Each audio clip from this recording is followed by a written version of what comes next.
Let's preview tonight's Spurs-Magic game with my colleague at the Locked On Network, Locked On Magic's very own Phillip Rossman-Reich.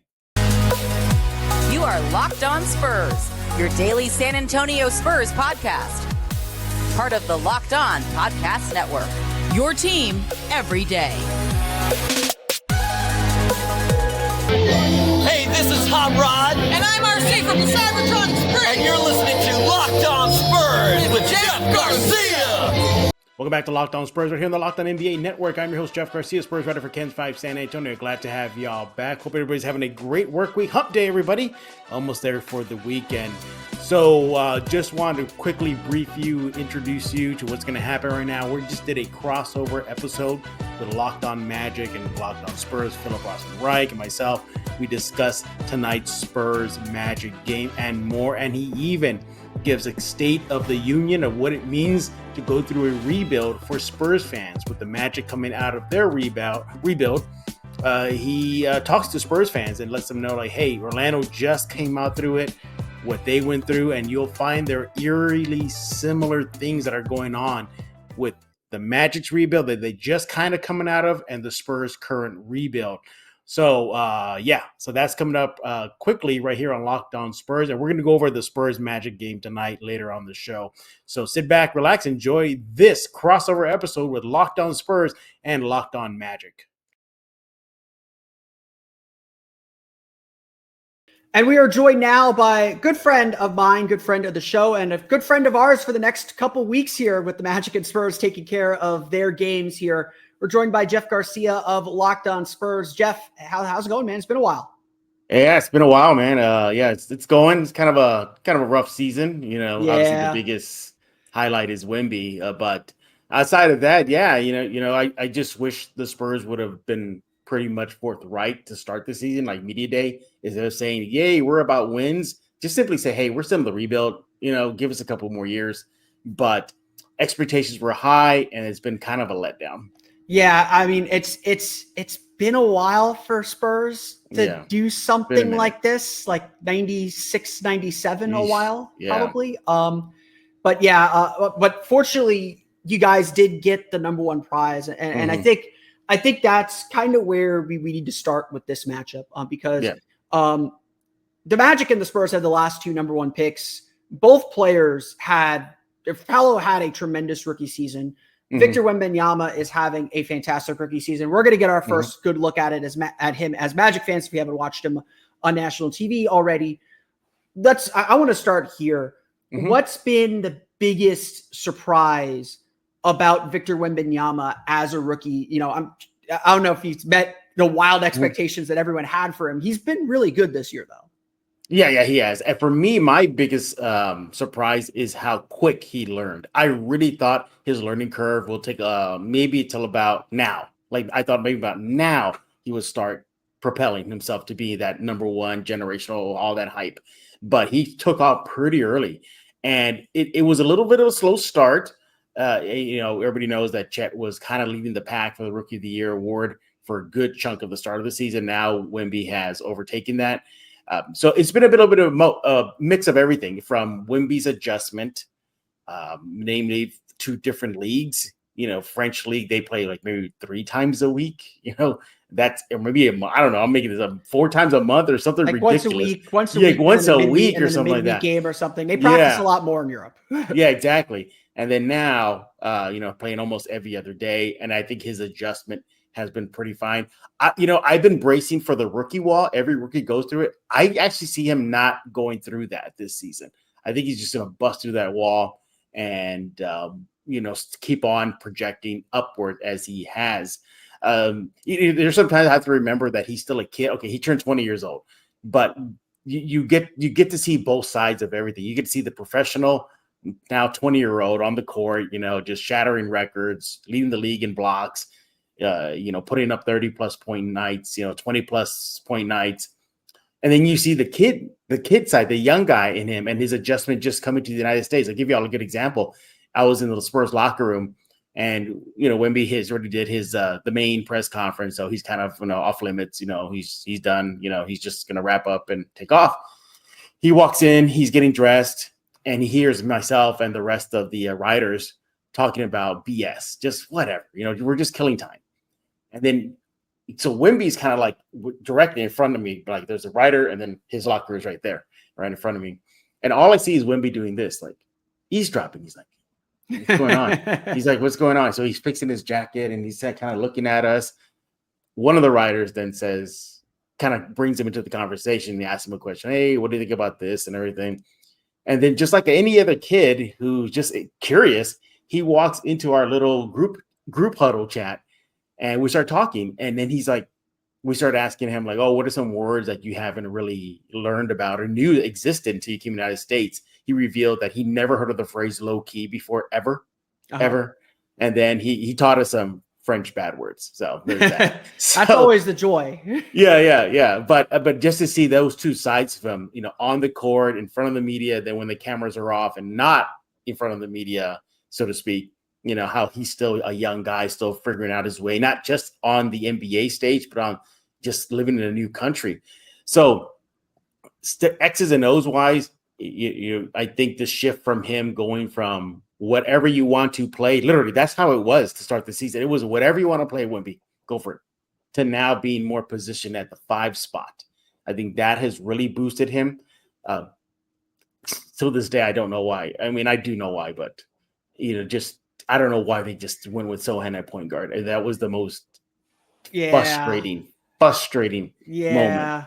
And us in Orlando are probably a little more experienced at the whole rebuilding thing and experiment and trying out experiments and seeing how things develop. And it can be really frustrating when it's really clear it's not working. And ultimately, to that point, everything San Antonio should be doing right now is to make Wemby better. A lot of the Magic are experiencing a little bit of that with Paolo. Obviously, like Paolo came into the league very well hyped, had a fantastic rookie season, deserved rookie of the year. And like with Wemby, everyone tried to poke little holes in his rookie of the year candidacy. Although I think Chet Holmgren's a little bit bigger of a challenge than Jalen Williams was last year.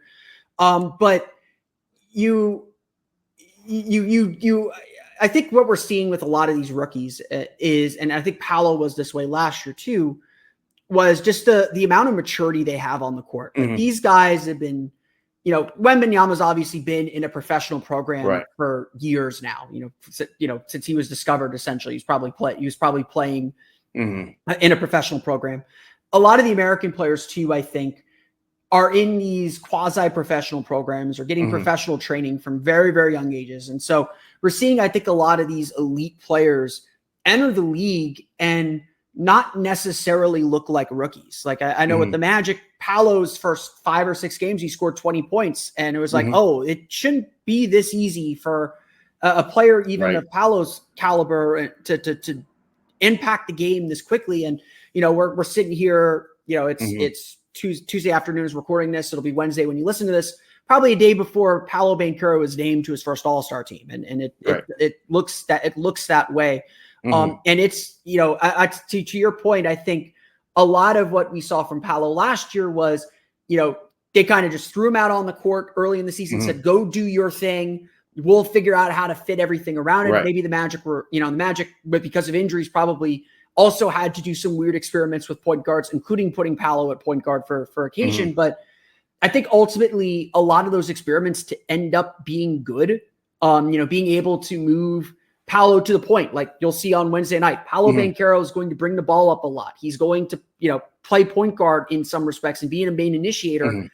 Figuring out how to expand a player's game at this level is a big piece of this puzzle. So I'll turn that question to you then. We knew that Wembanyama was an potentially excellent shot blocker. I think he's leading the league in blocks. Yeah, he is. He's averaging 20.6 points per game. Like he's proven himself to be a scorer.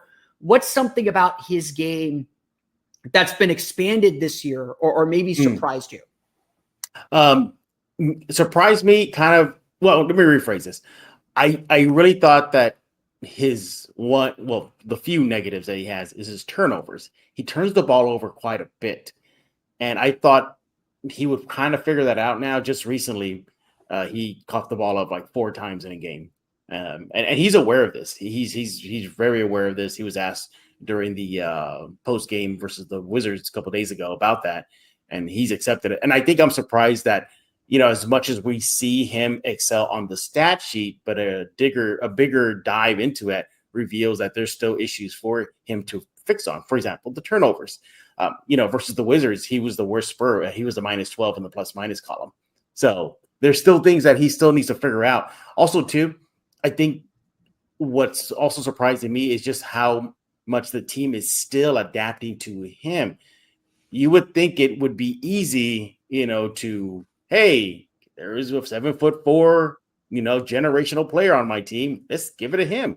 And how much that's still kind of stuck, or the still adjustment is that this team is going through. You're still seeing players that I get it, his wingspan and his height, they just lob it up even too much high for him. The entry pass is the greatest lost skill in the NBA. Right. Like I will put my hand down to that. Yeah. Nobody knows how to throw a good entry pass in the post anymore.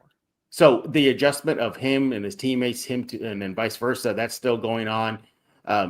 On the positive side, as far as X's and O's, what has been surprising to me is just his presence on defense. I mean, I shouldn't say I'm too surprised, but just like the impact. I mean, I see opposing players stop dead in their tracks, think once, twice, 3 times before they even attempt to get in the paint.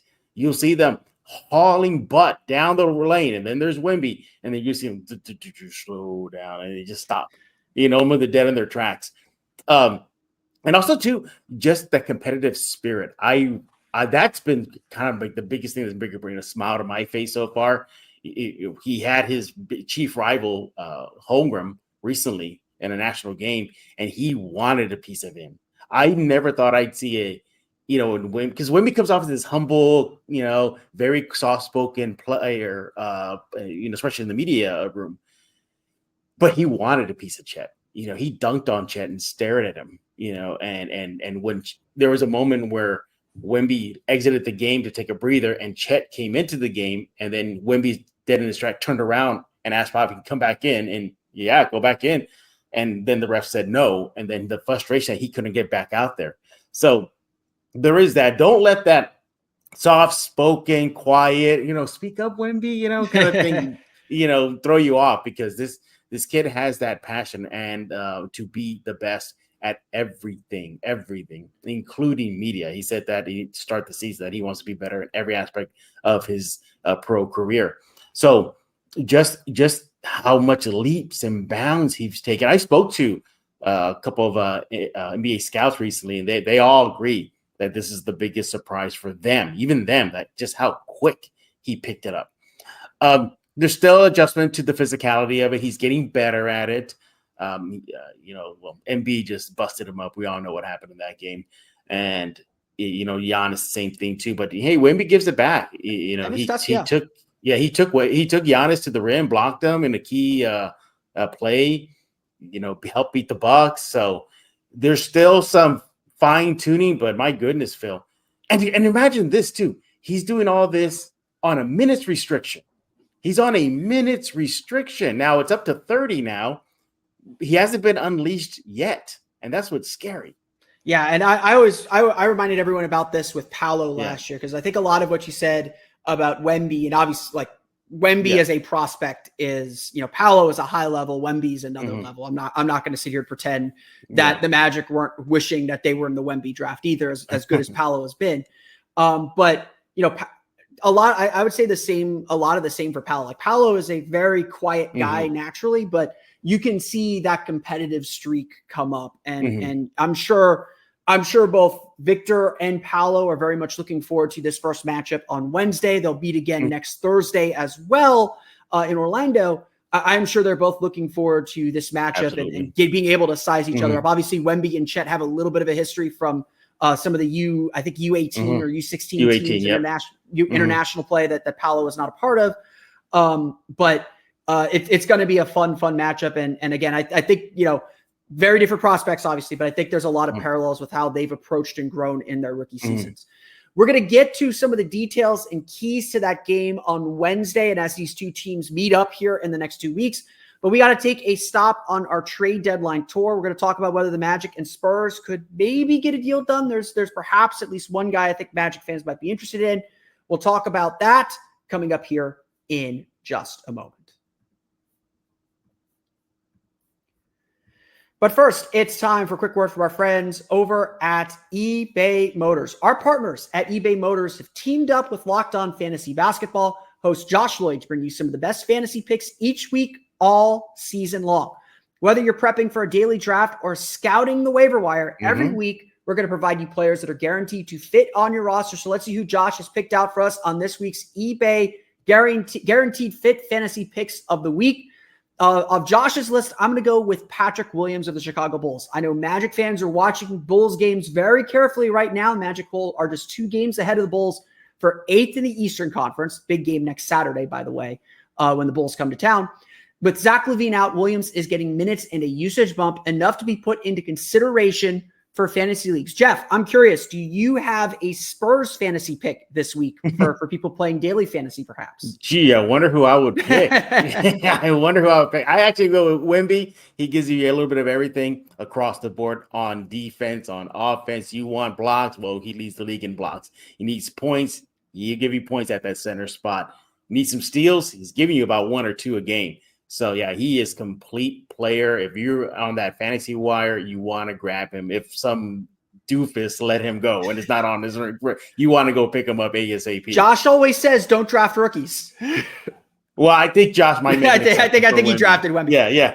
On the Magic side, I will very highly suggest you take a look at Jonathan Isaac, actually. Jonathan Isaac has had a lot of his minute restrictions lifted. I know Monday's game, he only played 8 minutes because of the back-to-back, but he's played 20 minutes in his last 2 games. The Magic don't play another back-to-back for another couple weeks. So Jonathan Isaac is a guy that's going to get you rebounds, get you blocks, get you steals, and he's probably going to shoot a high percentage because he's not going to take a lot of shots either. So Jonathan Isaac is my pick on the Magic side. Josh Lloyd from Locked On Fantasy Basketball, plus all us hosts, are going to help you win your fantasy championship. And eBay Motors knows a championship team is about each player being a perfect fit. It's the same with your vehicle. With more than 122 million parts for your number one ride or die, you can make sure your ride stays running smoothly. Brake kits, LED headlights, roof rack, bumpers, whatever your baby needs, eBay Motors has it. And with eBay Guaranteed Fit, it's guaranteed to fit your ride the first time, every time, or your money back. Plus, at these prices, you're burning rubber, not cash. Keep your ride or die alive at ebaymotors.com. eBay Guaranteed Fit, only available to U.S. customers. Eligible items only. Exclusions apply.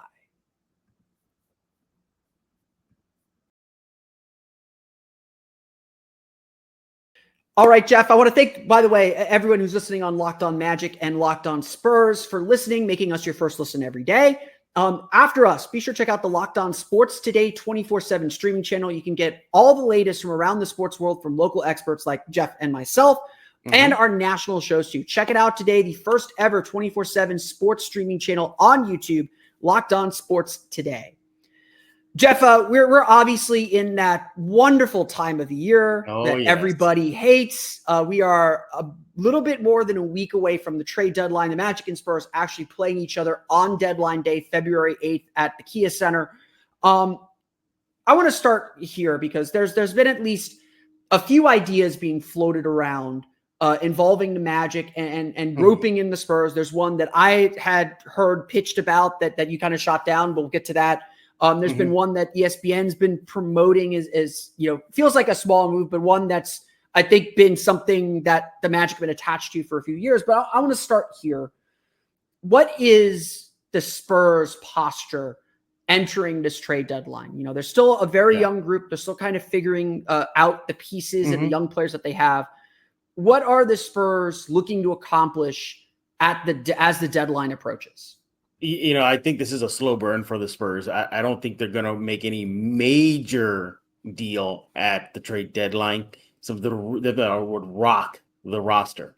Brian Wright, the GM from Coach Popovich as well. They all say they're not going to rush this, that they're going to let Wemby and the crew that they have on their roster right now cook for most of this season. Now, of course, I'm making this up, but the Magic were to say, hey, here's Paolo Banchero and we want Devin Vassell or something ridiculous like that. Obviously they're not going to shut that down. But, I don't expect the Spurs to be major movers this trade deadline. I expect them to be major players in the offseason draft day for sure. But it's just the usual suspects. Devontae Graham. Yeah, remember him, everybody? Yeah, he's still in the league. Devontae Graham, Cedi Osman, Doug McDermott. Those fringe players that I think the Spurs could move come trade deadline. My wild card in all this is actually Keldon Johnson.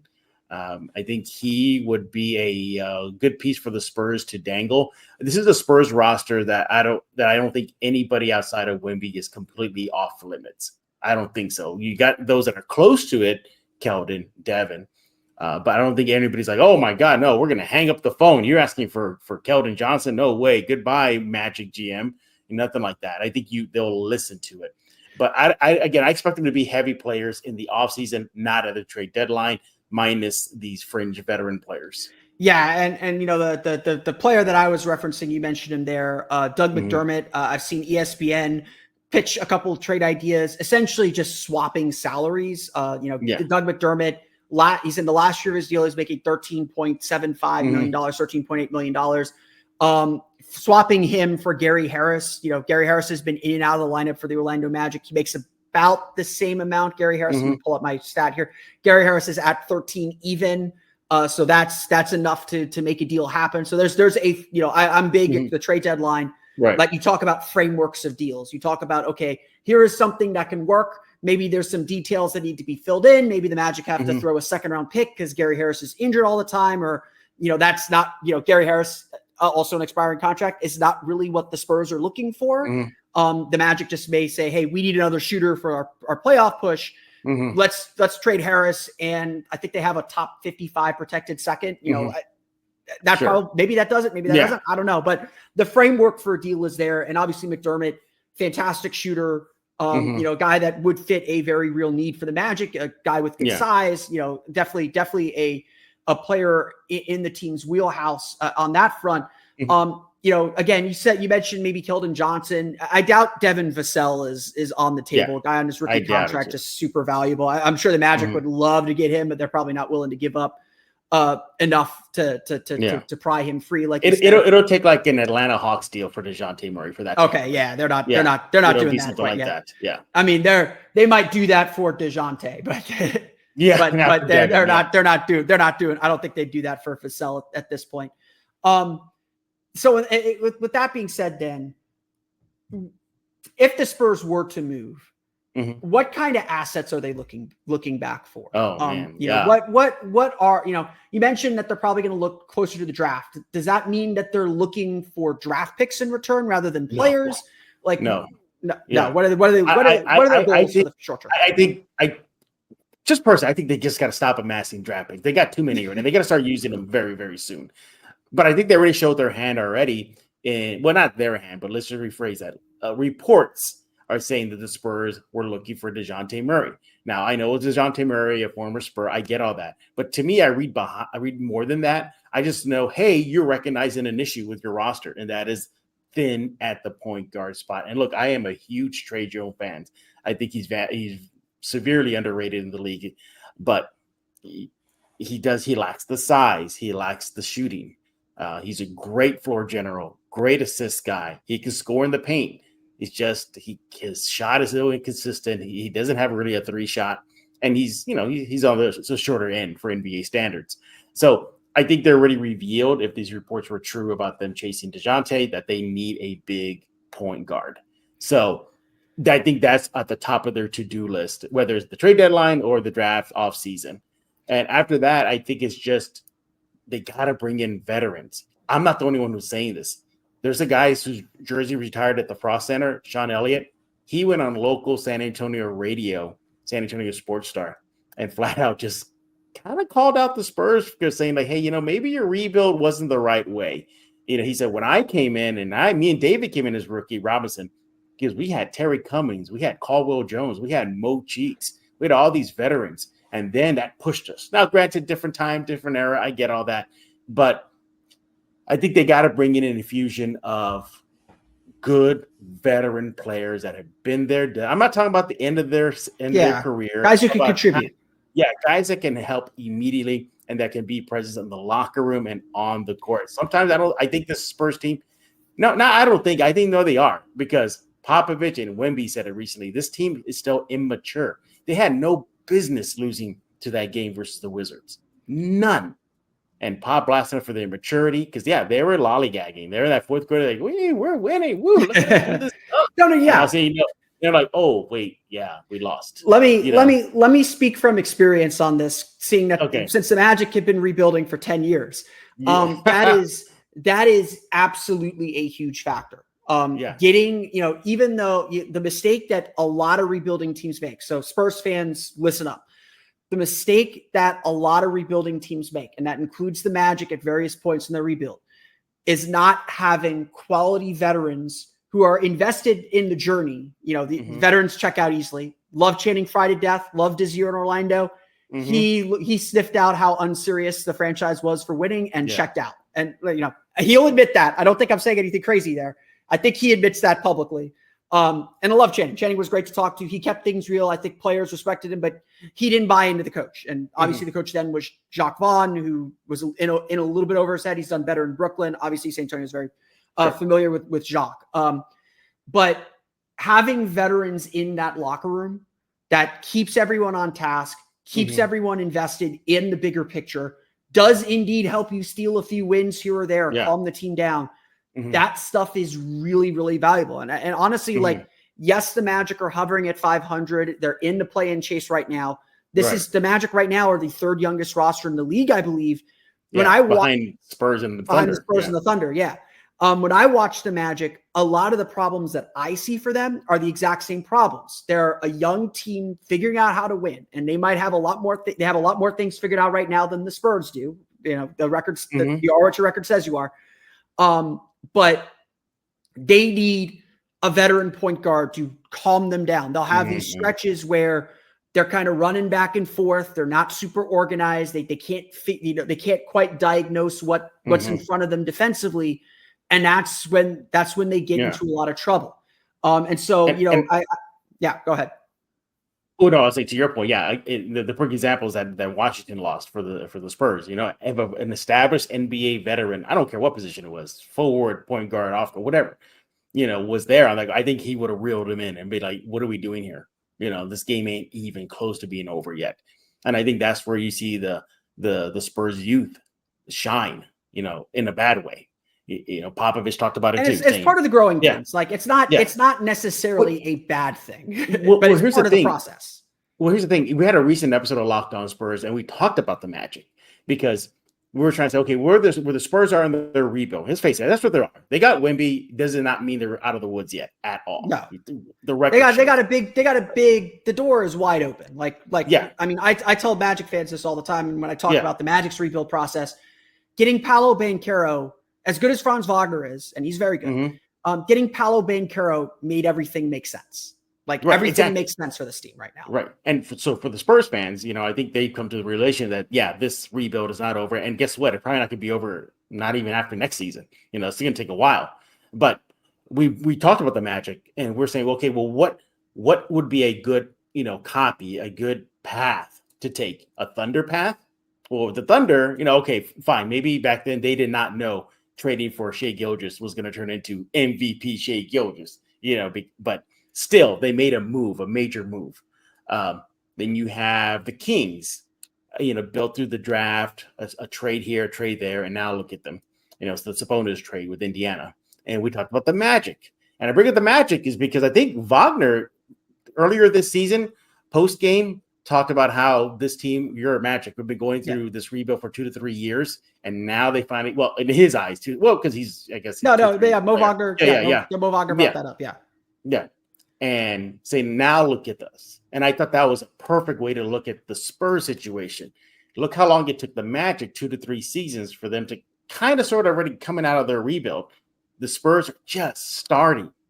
Their starting point actually was probably realizing that we got to start at the bottom, and then they flipped DeJounte, they flipped Derek White. I mean, little moves like flipping Drew Eubanks and Bryn Forbes to Denver, to amass this picks and start over again. They got really lucky. He went in the lottery and getting Wemby. That helped a lot. But I think if you look at the Magic, the Magic now realize, okay, it was a 2 to 3 year process. And I think the Spurs and the fans are realizing, yeah, we got Wemby, but man, this thing ain't over. It's going to take a while. I mean, look, it doesn't happen overnight at all. And Mo Wagner has been really good at that perspective because he joined the team the year before they drafted his brother and Jalen Suggs. And Mo has said repeatedly, like, look, this has been a 2 to 3 year journey for us. Like we've been together. And I think, Eric Spoelstra of the Miami Heat, when the Heat have played the Magic, has mentioned this several times, like they've stuck together. They identified their core group of guys. They kept, they resisted calls to push their chips in too soon. They've stuck together and they've been able to grow together for 2 to 3 years. Now, we're obviously talking trade deadline stuff here. I think everyone senses that the Magic are going to need to add something to the mix, but I think what the Magic have done really, really well, and has put them in this spot, and I think it's something they'll continue to do, is they're not looking to completely overhaul this roster. They don't want to change 3, 4, 5 guys every year. Right. They may add 2 or 3, no more than 3, but 1 or 2 guys every year to what they've already built and build off that culture. And obviously, no one's the king of culture and understanding the bigger picture better than Greg Popovich. I will always shout from the heavens because I was one of the big doubters. The job that Greg Popovich did in the Olympics in 2020 and 2021 in Tokyo, the way he got that team together, the way he, sacrificed some games early to teach important lessons that were vital later in the season. Obviously, those are veteran players on an Olympic team, a very different situation. But I think it speaks to how well Popovich still has a grasp of the bigger picture of what you're trying to build and what you're trying to grow and getting everyone to work toward it. I want to close out here because the reason I did want to have you on, and you shot this down when we were talking beforehand, but there are at least a few, sites, a few people connecting Markelle Fultz to the Spurs. You mentioned that the Spurs need a point guard. They need a veteran. I think I'm an advocate of Markelle Fultz saying, like, if Markelle Fultz is playing, the team is usually a little bit calmer, even with the shooting issues, even with the shooting questions. You shot down any Markelle Fultz rumor. He's making $17 million a year. So it's obviously one of those contracts that the Magic could match. The Spurs would have to add something if Doug McDermott were the guy, but so maybe there isn't a great framework with San Antonio to make something happen. But I want to take this moment to think a little bit about the Markelle Fultz trade market.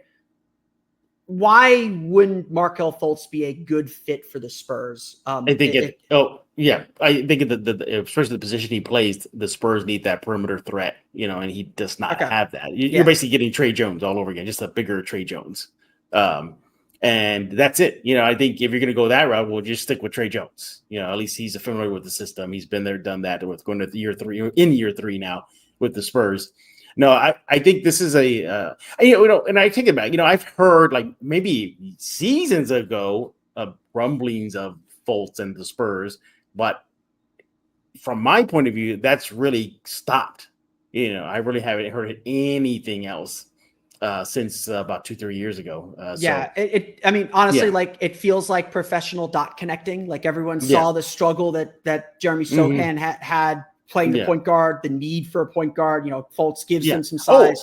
I'm not going to be surprised to come trade deadline. So many reports, Spurs insert veteran point guard are in talks. I'm expecting tons of those. Like, rumor, I heard this, and Spurs want X guard, and Spurs want this guard. I think what's going to push the needle for the Spurs to make a move like that, it'll have to be some. I'm off the top of my head, like a Mike Conley. That kind of veteran, that kind of level veteran. That's a veteran. And to your point earlier, and I'll close out here because I think the Magic are also experiencing the same thing. The Magic and the Spurs are two of the few teams that are going to have cap room this summer. Anything they do at the deadline, they can probably also accomplish in the summer too. And so Magic fans hate me for saying this. I think the Magic will be much more active in the offseason than they will be at this point, even though, unlike San Antonio, sorry about that, Orlando probably has some motivation to try and get a little bit better in the short term. You guys would push for flag, maybe kind of hover. Yeah, I don't know. thing, It might be a little late for that. It'd be a little late for that. No, I wouldn't be surprised if the Spurs, maybe are eyeing, we're in a rebuild, these things take time. And oh my God, what a bad season we're having in 24-25. Oh, drat. Darn it. But as far as even this upcoming draft, I would not be surprised to see the Spurs trade out of their pick. Really? And use that draft. Let's just say they get a 1 through 5, got the rate they're going. And be like, okay, well, we know what we need. All right, here we need that veteran point guard. Let's bring them in. And hey, NBA and those teams that have what we need, we have a top 5 pick, plus all this draft capital, plus some flippable players on our roster. Let's talk. I think that could be another route the Spurs will take. It sounds like a lot of teams could be trying to trade out of this draft, and I think the Magic will be one of them as well. Let's turn our focus back then to Wednesday's game. We'll talk about some keys to the game. We'll get to that coming up here in just a moment. This is Emily Swallow, and you are listening to Locked On Spurs with Jeff Garcia.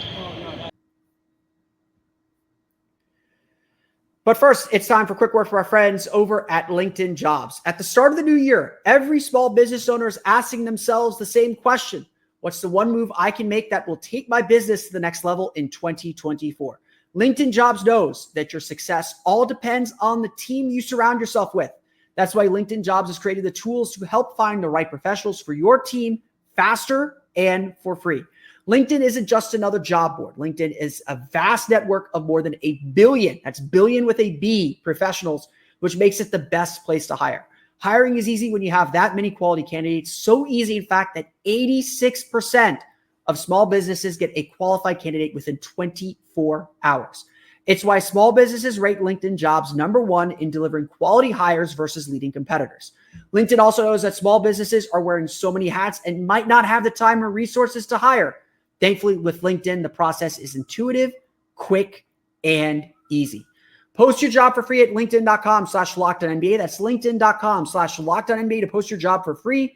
Terms and conditions apply. Hey, San Antonio, did you stay up late last night catching the Spurs game? Maybe you're just up too late working. Whatever it is, you need a quick pick-me-up. You want to go to Mudslingers Drive-Thru Coffee. So if you're in San Antonio, look no further than Mudslingers Drive-Thru Coffee.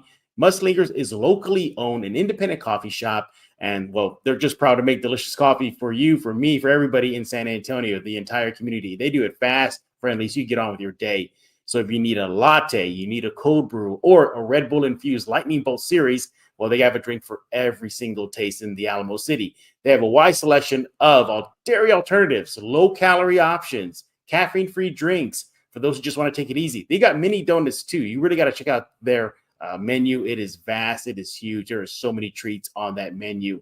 They're on TikTok. They're on X. They're on Twitter. I mean, you just pick a platform. They're everywhere. Make sure to follow them because they have daily surprises on their social media and why you should go to Mudslingers Drive-Thru Coffee. You want to go right now, San Antonio, for a tasty and convenient caffeine fix. Located at 2404 Thousand Oaks Drive. That's near 281 to 1604. They're open every day from 6 a.m. to 6 p.m. You want to go to Mudslingers Drive-Thru Coffee right now, San Antonio. Why? Because life is too short for bland coffee. All right, Jeff, we're also here because the Magic and Spurs play on Wednesday, as things would have it. Actually, we get 2 games here in the next 2 weeks.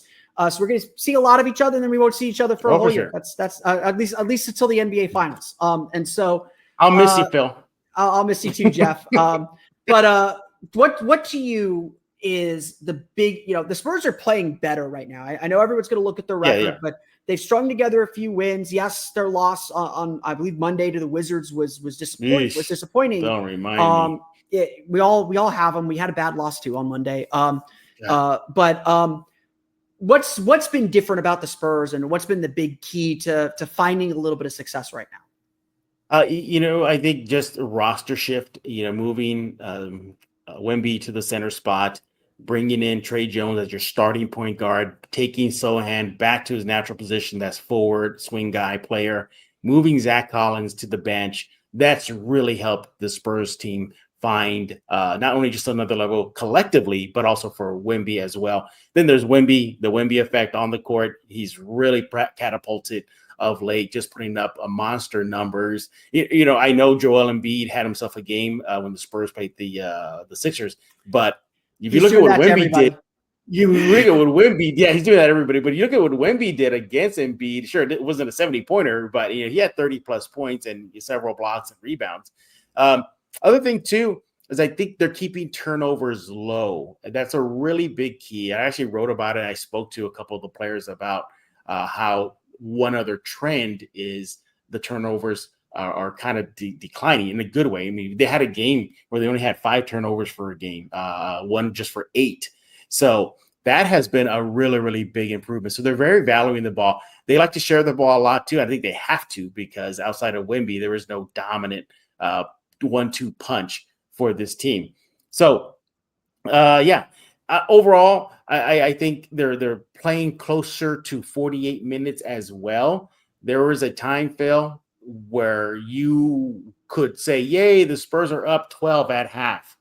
And everybody in San Antonio would be like this. Just wait. They're going to blow it. We're going to blow it. And that's not happening anymore. The anomaly was that Wizards game where they just went to sleep. But they're winning third quarters. That was their Achilles heel for a good chunk of the start of the season. You didn't matter if the Spurs were up by 10 or if opposing teams were just, decimating them. They could have just really put the coffin, close it in the third quarter against the Spurs. That's not anymore. They're being competitive. They won several third quarters in a row, like 4 to 5 in a row.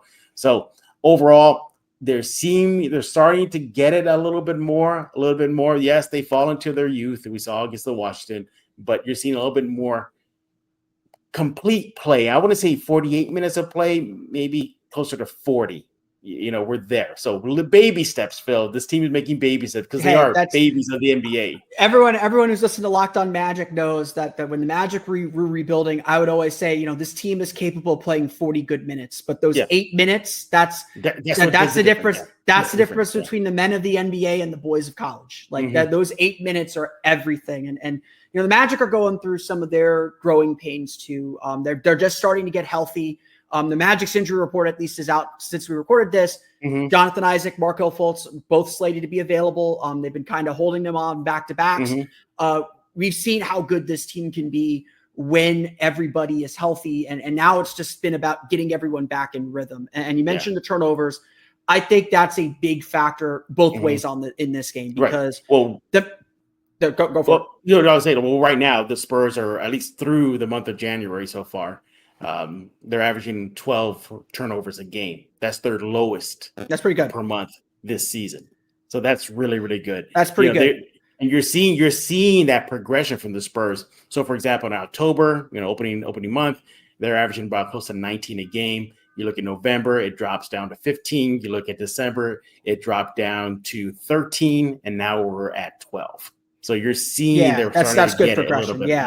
Yeah, but they're facing a Magic team that I think is, I want to say top 5 in the league in forcing turnovers and opponent turnover rate.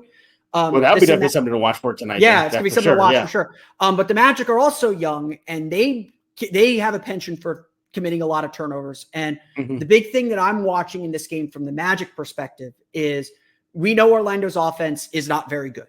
Their shooting is inconsistent at best, and that's probably being polite about how bad the shooting is because they're the worst 3-point shooting team in the league. The Magic's success is predicated on getting to the paint, getting to the foul line. And when you're and what they've struggled with this year against Minnesota and Cleveland specifically with Rudy Gobert and Jared Allen is if they get their shots blocked a bit early, they sometimes get a little hesitant to attack the paint. They start settling for threes, and that's when they really get into trouble. So for me, the big factor for the Magic is their willingness to attack Wembanyama, their willingness to get downhill to the paint, try and force their way to the line, and then their ability to get back should they get a shot blocked. Should they turn the ball over? Are they able to limit transition points? Because regardless of whether the Spurs are usually a team that gets a lot of transition points or not, there's going to be opportunities because of that shot blocking, and Orlando has to be really, really sharp. You can't let block shots become turnovers too, essentially. And so to me, the turnover battle is going to be big for the Magic, forcing some turnovers defensively.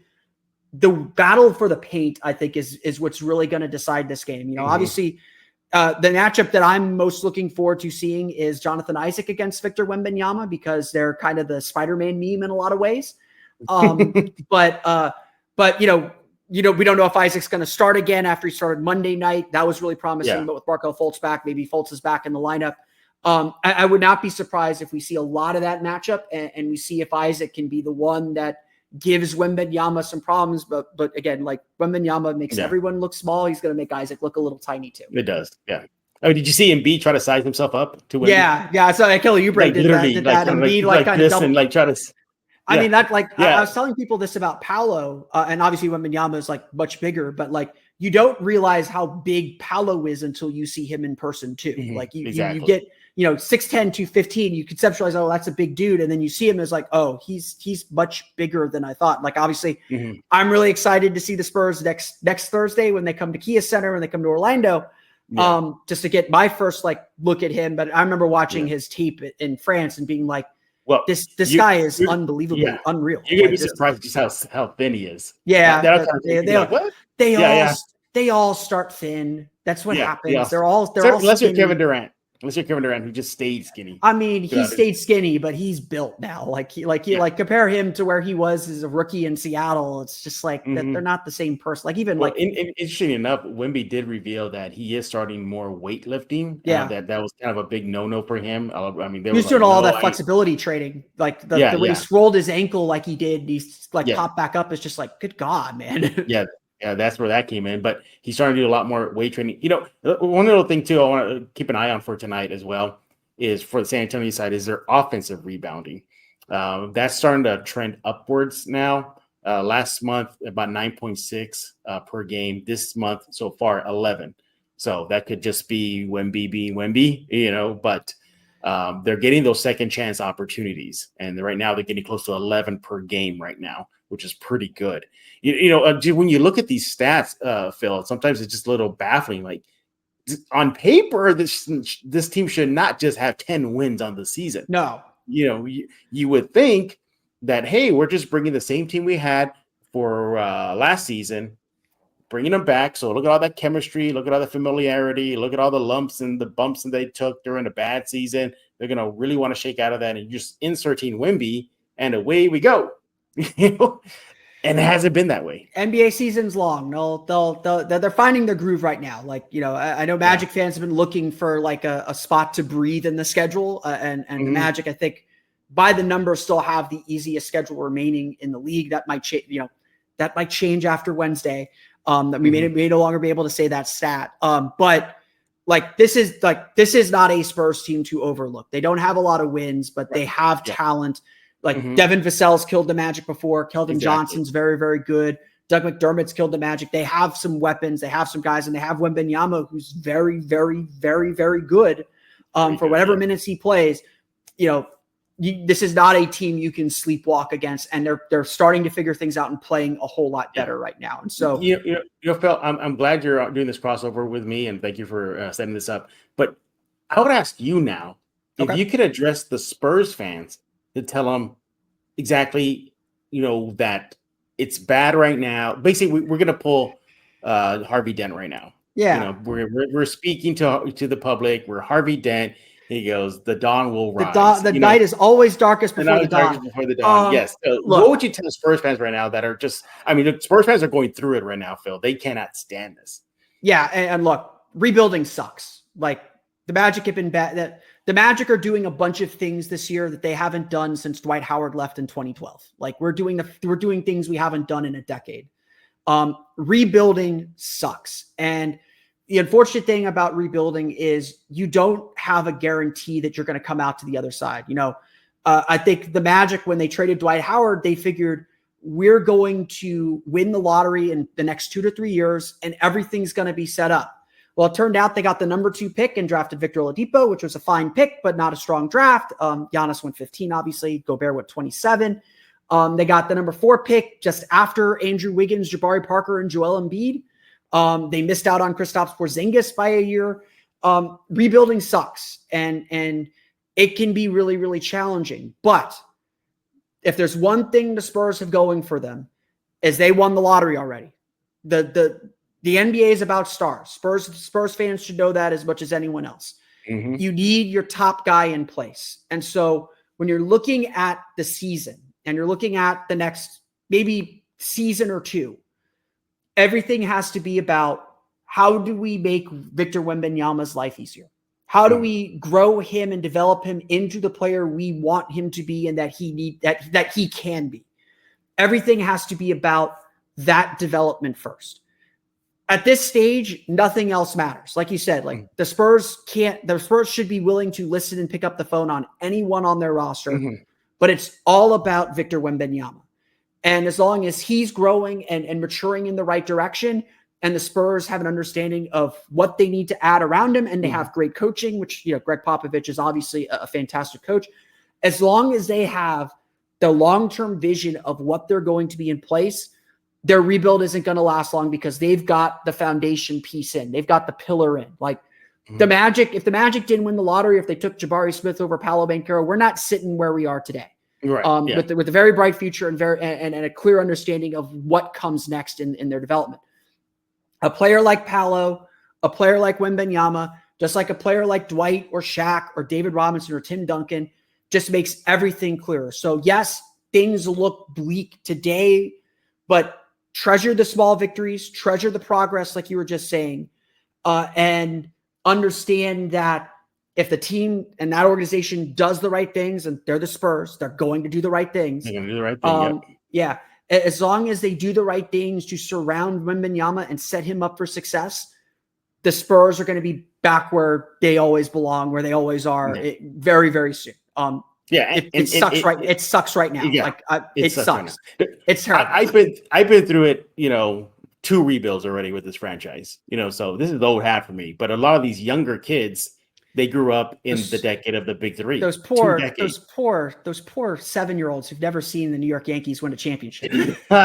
Exactly. But hey, another little fun little tidbit that the Magic and the Spurs fan bases will have is the NBA Panini Rising Stars will get to see Wemby versus Paolo. Well, and a Rocket, maybe. We'll see if Paolo decides to play in that game if he gets the Sunday invitation that we're expecting. But no, he did already. The NBA announced it. Oh, he announced it today. Oh, then there. Yeah.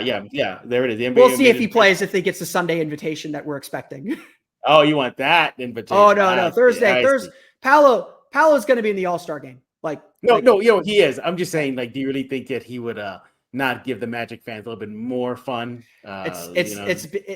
If somehow him giving up his spot gets Anthony Black a trip to Indianapolis, I think he'd do that. I don't think that's how that works, but we'll see. Yeah, I'm always down for more Paolo, but Paolo's gonna be very, very busy that weekend in Indianapolis. Oh, for sure.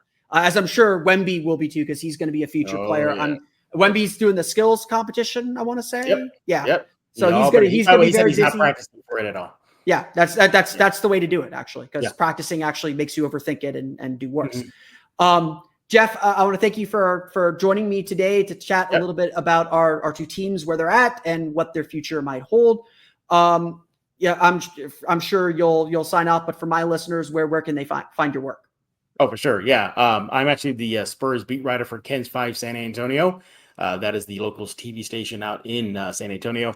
So I'm going to games, chatting with the players. Recently spoke to Dominic Barlow, one of the younger players. Well, one of the younger players. Can you believe it? There's actually younger players on the youngest team. About his selection to the G League All-Star squad. So that feature should be coming out sometime today by the time you're listening to this episode. And, of course, host of Locked On Spurs. We were talking about Doug McDermott earlier. I would hate to see him go. Why? Because he's been on Locked On Spurs before. Bye, Doug. At least we're coming on Locked On Spurs. But check it out, the Locked On Spurs YouTube page, Ken's 5 Plus app, iTunes. Just everywhere you find Locked On Magic, you'll find Locked On Spurs. Simple as that. Yeah, and for Spurs fans looking to learn more about the Magic, you can, of course, find me on Twitter at PhillipR_OMD. You can find my work at OrlandoMagicDaily.com, as well as check out Locked On Magic every single day for the latest on the Magic. Jeff, thanks for hopping on. We will see you Wednesday. No comments about the nerd wall from a fellow nerd? I mean, it goes without saying, obviously. You did not even comment on Optimus Prime dunking on me.